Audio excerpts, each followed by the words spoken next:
Gold, trusted gold buyers. మీరు తాకట్టు పెట్టిన బంగారాన్ని విడిపించి ఈ రోజు ఉన్న మార్కెట్ ధరకు కొనబడను.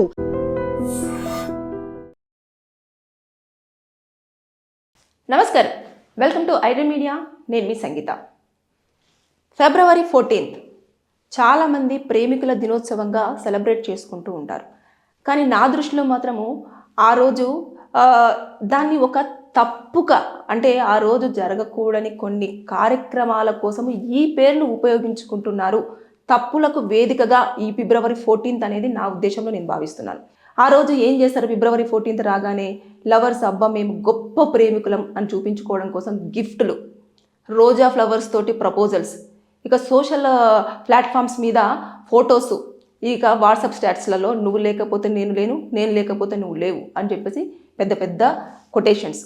ఇవన్నీ చూసిన వారు ఎవరైనా సరే నిజంగా ప్రేమ ఉంది అని చెప్పేసి అనుకోవచ్చా, ప్రేమ లేదు అనుకోవచ్చా అనేది ఒక క్వశ్చన్ మార్క్ అనే చెప్పుకోవచ్చు. ముందుగా ఫిబ్రవరి 14 అనేది మనం చరిత్రలోకి వెళ్ళి చూసినట్లయితే ఈ రోజుకున్న విశిష్టత ఏంటి అని అంటే, రోమన్ దేశంలో ఎవరైతే యంగ్స్టర్స్ ఉంటారో వారందరూ అబ్బాయిలు ఆర్మీలో జాయిన్ అవుతూ మన యొక్క దేశం కోసము పోరాటం చేస్తుండేవారు. అలాంటి సమయాలలో ఇప్పుడు పెళ్ళిళ్ళు చేసుకొని ప్రేమలు గనక ఉన్నట్లయితే వారు వర్క్ మీద కాన్సన్ట్రేషన్ చేయకుండా ఇటు కుటుంబము, తర్వాత ప్రేమ, భార్య, పిల్లలు, బాధ్యతలు, వీటి మీద ఎక్కువ ఫోకస్ జరుగుతుంది. కాబట్టి అక్కడ ఉన్న యువకులకు ఎవరికి కూడా పెళ్లి చేసుకోకూడదు అని చెప్పేసి ఆ దేశంలో పెళ్లి నిషేధం అని చెప్పేసి ఒక ఆర్డర్ని పాస్ చేయడం జరిగింది. చేసిన తర్వాత అక్కడ ఉన్న వ్యక్తి, ఒకతను సెయింట్ వ్యాలంటైన్ అనే వ్యక్తి రాజుగారి దగ్గరికి వెళ్ళి, ఇలాంటిది అసాధ్యం అండి, ఖచ్చితంగా ఒకరినొకరు ప్రేమించుకోవడం అనేది కామన్గా ఉంటుంది, అబ్బాయి అమ్మాయిని, అమ్మాయి అబ్బాయిని ఖచ్చితంగా పెళ్లి చేసుకోవడం కూడా అదొక ట్రెడిషనల్గా ఉంటుంది అని చెప్పేసి చెప్పడం జరిగింది. అయినప్పటికీ కూడా అతను వినిపించుకోకపోవడంతో ఇంకా ఆర్డర్ అనేది అలా పాస్ అవుతుంటే ఈ సెయింట్ వ్యాలంటైన్ ఏం చేశాడు అంటే, ఎవరైతే ప్రేమించుకున్న ప్రేమికులు ఉంటారో వారికి రహస్యంగా పెళ్లిళ్ళు జరిపిస్తూ ఉండేవాడు. ఈ విషయాన్ని తెలుసుకున్న ఆ రోమన్ రాజు ఏం చేశాడు అంటే, అతన్ని బంధించి జైల్లో వేసిన తర్వాత ఫిబ్రవరి 14 తేదీన అతన్ని ఉరి తీయడం అనేది జరిగింది. అయితే దానికి ప్రతీకగా అతని పేరు సెయింట్ వ్యాలంటైన్స్ డే కాబట్టి అతను ఆ రోజు చనిపోయాడు కాబట్టి ఆ రోజును అతని యొక్క చావు దినంగా అక్కడ ఉంటుందన్నట్టు. కానీ ఇక్కడ మనం ఏం చేస్తున్నాము, రాను రాను ఆ కాలానికి అనుగుణంగా మారుతూ దాన్ని మార్చుకుంటూ అసలు గిఫ్ట్లని, ప్రేమని, అదని ఇదని. కానీ ఈ రోజుల్లో మాత్రం మనం మాట్లాడుకుంటే ప్రేమ అనేది జీరో.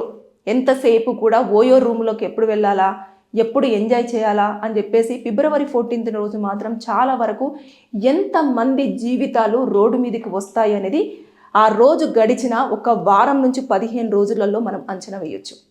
కేవలం ఆ రోజు కోసం వెయిట్ చేస్తూ ఎలాగైనా సరే ఈ అమ్మాయి నాకు పడుతుంది, ఎలాగైనా సరే ఆ అబ్బాయిని నేను ఎలాగైనా సరే లవ్ చేయాలి అని అనుకున్న అమ్మాయిలు ఒక రోజ్ ఫ్లవరు, ఒక గిఫ్ట్ ఇచ్చేసి ఇంకా ప్రపోజ్ చేసుకుంటారు.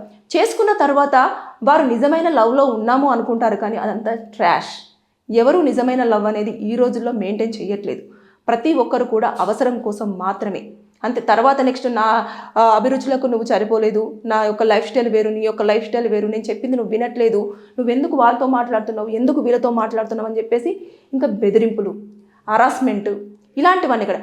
ఇందులో లీగల్ పాయింట్స్ కూడా మనం యాడ్ చేసినట్లయితే ముఖ్యంగా ఏదైతే ఉంటుందో బలవంతపు ప్రేమ అనేది ఎట్టి పరిస్థితుల్లో ఉండదు. అంటే స్టాకింగ్, బలవంతం చేసి నన్ను ప్రేమించాలి అని చెప్పేసి ఎవరు కూడా అడగడానికి లేదు, అమ్మాయిలను వేధించడానికి లేదు, ఫోటోలు తీసేసి వీడియోలు తీసేసి వారిని ఇబ్బందికి గురి చేయడానికి కూడా లేదు. అంటే 14 తర్వాత జరిగేటివన్నీ ఇవే. నా ప్రైవేట్ వీడియోస్ వాళ్ళ దగ్గర ఉన్నాయి, నన్ను ఇలా వేధిస్తున్నాడు, ఇలా మెసేజ్లు చేస్తున్నాడు, ఇలా కాల్స్ చేస్తున్నాడు, నన్ను ప్రేమించమని, నన్ను లవ్ చేయమని చెప్పేసి ఐ లవ్ యూ అంటూ కంటిన్యూస్గా మెసేజ్లు చేస్తున్నాడు. ఇలాంటివన్నీ కూడా కేసులు చాలా వరకు కూడా రావడం జరుగుతుంది. అడ్వకేట్స్కి మాత్రమే ఈ విషయాలు చాలా వరకు తెలుస్తుంది. ఎంతమంది లైఫ్ స్పాయిల్ చేసుకుంటారు అంటే, ఒక 100లో నేను చెప్తున్నాను కదా, 100లోనే కేవలం ఒక్కొక్క అడ్వకేట్స్ దగ్గరికి వస్తాయి అంటే మీరు ఆశ్చర్యపోనవసరం లేదు. లవర్స్ డే అనే ముసుగులో తప్పు దారిలోనే యువత ప్రయాణం చేయడానికే ఈ యొక్క డేని ఎంచుకున్నారని చెప్పేసి నేనైతే భావిస్తున్నాను. ఏదేమైనా సరే కానీ ఇందులో చాలా వరకు ఇది అయిపోయిన తర్వాత కొంతమంది కోర్టు చుట్టూ తిరిగే వాళ్ళు ఉంటారు, కొంతమంది పనిష్మెంట్ బేర్ చేసే వాళ్ళు ఉంటారు, కొంతమంది ఆత్మహత్యల దాకా వెళ్ళే వాళ్ళు ఉంటారు, కొంతమంది ప్రాణాలను కూడా వదిలేసుకునేవారు ఉంటారు.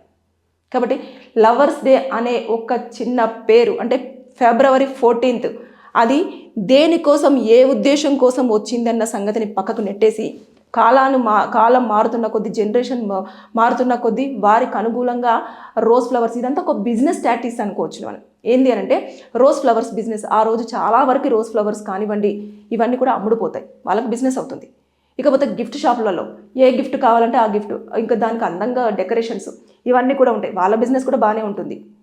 ఇంకా పోతే ఫోటోషూట్స్, కొంతమంది ఫొటోస్ తీసుకుంటూ ఉంటారు మనం గుర్తుపుగా పెట్టుకోవాలని. ఎన్ని రోజులు? ఈ ఇయర్ ఆ అమ్మాయి ఉంటుందేమో, ఆ అబ్బాయి ఉంటారేమో, నెక్స్ట్ ఇయర్ కల్లా మారిపోతారు. నెక్స్ట్ ఇయర్ కూడా కాదు, డేస్లోనే మారిపోతారు. కాబట్టి లవర్స్ డే అనేది మనకు ఒక అందమైన డే అనిగా జరుపుకుంటున్నాం కదా. మీ మదర్కి చెప్పండి, థ్యాంక్స్ అమ్మా నన్ను కన్నందుకు. అది కూడా ప్రేమ.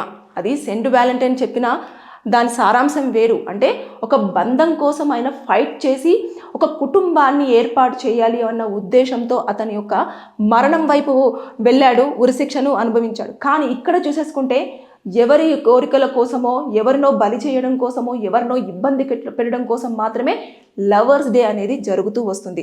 నెగిటివిటీతో మాట్లాడుతున్నానని మీరు అస్సలు తప్పుగా నన్ను అనుకోకూడదు. ఎందుకంటే జరుగుతున్న నిజాలు, ఈ నవే డేస్లో జరుగుతున్న నిజం ఇదే. లవర్స్ డేలు లేవు, కేవలము అంతా కూడా ఓయో రూమ్లే, అంతే తప్పించి దీంట్లో నిజాయితీగా లవ్ చేసుకునేవారు ఒక 1% మాత్రమే. అంతే తప్పించి ఎవరు కూడా నిజాయితీగా లవ్ చేసుకొని పెళ్లి వైపు వెళ్ళేసి ఒక కుటుంబాన్ని ఏర్పాటు చేసేసుకొని పిల్లలు, బాధ్యత, రెస్పాన్సిబిలిటీస్ ఇలాంటివన్నీ ఏమీ లేవు. కాబట్టి జాగ్రత్తగా ఉండండి.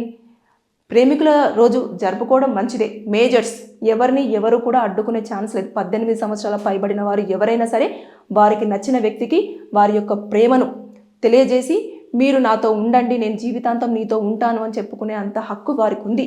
కానీ అది ఎంతవరకు జెన్యూన్గా ఉంది అనేది కూడా చూసుకోవాలి. ఇష్టానుసారంగా వెళ్ళేసి వారు ఏదో చెప్పారు ఆ రోజు అని చెప్పేసి అది లవ్ అని చెప్పేసి భ్రమలో పడిపోయి తర్వాత బయటికి రాలేక అందులోనే కూరుకుపోయి ఇబ్బంది పడి డిప్రెషన్లోకి వెళ్ళేసి చావు మార్గం వైపు వెళ్తూ లైఫ్లో క్విట్ చేసుకుంటూ తర్వాత బ్లాక్మెయిల్కి గురవుతూ మీ యొక్క ప్రైవేట్ వీడియోస్ అన్నీ కూడా సోషల్ ప్లాట్ఫామ్స్ మీద పెడతాను అని చెప్పేసి వారు బెదిరించి మళ్ళీ యూజ్ చేసుకునేలాగా మాత్రం వెళ్ళొద్దు. అమ్మాయిలు, అబ్బాయిలు జాగ్రత్తగా ఉండండి. మీ యొక్క జాగ్రత్త మీ చేతుల్లోనే ఉంది. దయచేసి ఎక్స్ప్రెస్ చేసుకోండి లవ్ని, కానీ ముందుకు ఫార్వర్డ్ అయిపోయి మాత్రం మీ జీవితాన్ని నాశనం చేసుకోవద్దని చెప్పేసి నేను ఈ వీడియోలో మీకు హెచ్చరిస్తున్నాను. Thank you. నిజంగా ప్రస్తుతం ఉన్నటువంటి సమాజం దేనికి ప్రయారిటీ ఇస్తుంది? ఆర్థిక సంబంధాల చుట్టూ మాత్రమే తిరుగుతుంది. మళ్ళీ ఎన్నికలంగానే చాలా విరక్తి కలుగుతాను. మంచి అనిపిస్తుంది కదా, లేడీస్ కూడా ఛాలెంజింగ్ జాబ్స్ చేసినప్పుడు చాలా బాగుంటది. ట్రాఫిక్ అసిస్టెంట్స్ గా నియమించిన ట్రాన్స్జెండర్స్ అందరితో సాల్యూట్ చేయించుకుంటున్నారు. ఫుడ్ డెలివరీ ఇవ్వటానికి వెళ్ళినటువంటి డెలివరీ బాయ్ అనిల్ పై కళ్ళ ముందు